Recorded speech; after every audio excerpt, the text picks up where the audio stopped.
Interesting topic this. Will Deontay Wilder fight Alexander Povetkin? And in answering that, we'll learn two major things about the relationship between Al Haymon and his fighters and what Al Haymon's looking to achieve.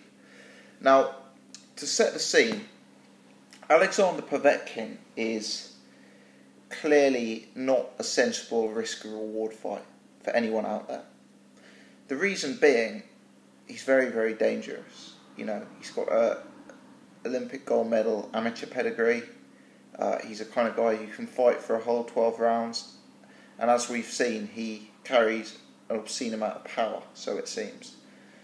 Having said that, he isn't the glamour name of the division.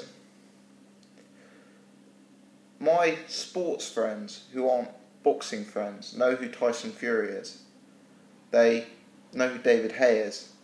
They know who Vladimir Klitschko is.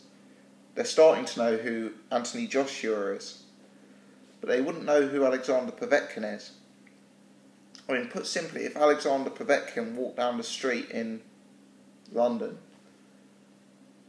I doubt he's getting stopped for photographs and for autographs, like if David Haye was walking down the street, or even if a guy like Lucas Brown was walking down the street. Yeah, he's not seen as this glamorous, fan-friendly fighter. He's not a celebrated celebrity, for want of a better term. So it's an interesting situation because beating Alexander Povetkin would be a massive scalp for Deontay Wilder, for us boxing fans. But is the man on the street really going to start thinking of him as the number one in the division over Vladimir Klitschko if he gets that victory? I'm not so sure. Now, the fight between Deontay Wilder and Alexander Povetkin, in my opinion, I'd lean to Povetkin because Povetkin carries a huge amount of power, and I think at some point he'd be able to take Deontay Wilder out. Having said that, I still think Povetkin performed poorly against Vladimir Klitschko, and I think part of that was due to the size difference. I mean, put simply, Povetkin isn't the biggest heavyweight, physically or height-wise, and I think he struggled to deal with the range of Vladimir Klitschko. He struggled to deal with Klitschko's long jab. I don't think Wilder will be as effective as Klitschko was at cutting off the Povetkin inside game. But nevertheless, we saw Wilder put in an advanced boxing performance against Bermane Stiverne, dancing around on the outside, throwing the jab, moving. Yeah, this guy boxed better than I anticipated him to. And you never know with Povetkin. He's a guy who's shown previously that he isn't the most versatile fighter. If Deontay Wilder could keep him outside of range for 2 or 3 rounds and pepper him with the long 1-2, perhaps Deontay Wilder could start to build some momentum. But perhaps before we start breaking down the fight, it's more important to talk about, is this realistically going to happen?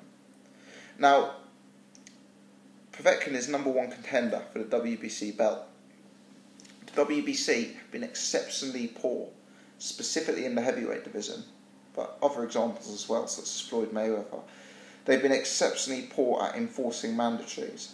Now, they had said after Vitali retired that they were going to be much stricter on enforcing mandatories and getting number 1 contenders to fight champions. And we shall see whether they uphold that. Clearly, if the WBC doesn't mandate Povetkin versus Wilder, it's not going to happen. So this video is kind of filmed on the basis that the WBC do mandate it. Maybe they won't. Maybe they'll sit on it for a year or 2. Who knows? Who knows? Who knows what kind of influence Al Haymon and Team Wilder have behind the scenes? But my point is this. Vladimir Klitschko was forced to travel to Russia because Team Povetkin took them to purse bid and massively overbid. Now, I believe this was the biggest payday of Vladimir Klitschko's career by miles.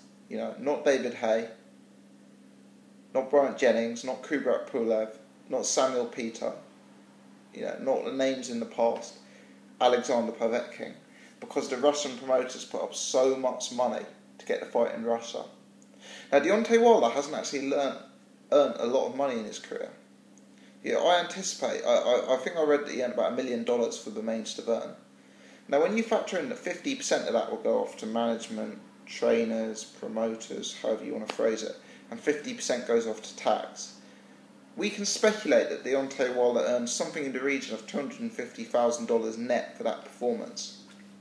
That's the equivalent of about £150,000 sterling. Don't get me wrong, it's a big payday, I'd take it, but it's not enough to set you up as a superstar. Now, that's Deontay Wilder's biggest payday by quite some way. Previously, when he fought Audley Harrison, for example, it was on an undercard. I think he got paid $50,000 when he fought Jason Gaverne, which was the fight before Stiverne. He isn't an individual who is necessarily a wealthy man in the celebrity stakes. Now, quite foreseeably, he will stand to gain 500%, 600%, 700% career high payday if he fights Povetkin, because Team Povetkin will overbid to get the fight in Russia. He will get something like 75 or 85% of the purse, being the reigning champion, and he'll likely, get a payday of between $5 and $10 million. I think that's very, very realistic. So the reason this is an interesting test is, if Al Haymon decides that Deontay Wilder shouldn't fight Povetkin, which would be a sensible management decision, how are you going to have the chat to Wilder? Because I know Deontay Wilder's fought very, very weak level of opposition, but the guy's a fighter. Fighters fight. Deontay Wilder's a confident guy. I don't think he's necessarily scared of Povetkin. I think he's being managed in a certain way. And if you say to Deontay Wilder, look, you go and fight Povetkin, $5 million, $6 million, $7 million, I think he'll be on a plane. So I think Deontay Wilder is going to have to do, Al Haymon is going to do quite some job on Deontay Wilder for this fight not to happen. Deontay Wilder's fought his whole life trying to get this belt, and now Al Haymon's going to say to him, Deontay, I want you to vacate your WBC belt, and I want you to avoid this $5 million payday to fight an Eric Molina equivalent for 10% of the money. Now, I know Al Haymon's got untold amount of influence. I know his fighters look up to him, but come on, that is a hard sell. Wilder's got $5 to $10 million and retaining his belt, or vacating and getting six-figure paydays. It's a no-brainer for Deontay Wilder. Put simply, in terms of maximising Wilder's income over the course of his career, it may actually be better for him to go to Russia and get knocked out in the first round for 5 or 6 million. Because how many fights is he going to have to make that in the States? He's probably going to have a dozen defences in order to make that. Realistically, the risk of losing to Povetkin is worth it financially. And the other thing, I know Al Haymon's going to maybe have these PBC belts, which we'll talk about in future videos, and I know he's creating a system where, the traditional governing body belts aren't the be-all and end-all, which is one thing. But realistically, being the heavyweight champion of the world is different. It's slightly different being, the welterweight champion of the world. The casual boxing fan in the street, they know who Floyd Mayweather is. They know he's the world champion. I don't think if you ask the average man in the pub what weight Floyd Mayweather is, they'd actually know. That's just my thought process. Whereas with a Deontay Wilder, I think being the heavyweight champion of the world carries a slightly different weight. So it's up for discussion, but what we'll learn by these negotiations is twofold. One, if Al Haymon really is prepared to chuck away the heavyweight championship of the world, the WBC heavyweight championship belt, if he's prepared to vacate it, then we can safely assume that we are moving to an era where belts mean literally nothing. Because to give up possibly the richest prize in sports, the WBC heavyweight championship of the world, would be quite a statement. Secondly, the level of influence Al Haymon would have to get a guy like Deontay Wilder, who has never lost in a pro ring, who has destroyed everyone he's met, who's a young man full of testosterone, full of confidence, to get him to give up a 500-600% career high payday and then fight for 10% purses, that would be very, very telling.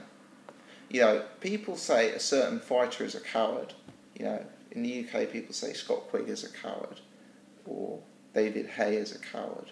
You know, now with Deontay Wilder, you know, it's true his resume is terrible, but I typically do not believe fighters are cowards. You know, guys who step in the ring, lace up gloves, you know, throw punches for a living, these are typically not cowards. You know, it may be that their management team is very business-like. They may want to guide them to retain a belt or retain an undefeated streak or manage them for a future fight. And I could get why Deontay Wilder may want to avoid this opportunity if he's got a fight with Klitschko booked later in the year. I get business management in that sense.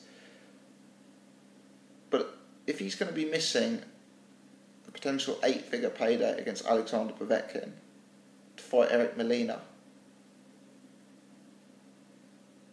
that would be quite telling. So I think we learn a lot from this, and we learn, you know, assuming that the WBC mandates the fight, which I acknowledge is a big assumption, I think we learn a lot here. You know, can Heyman make one of his fighters give up that big a purse?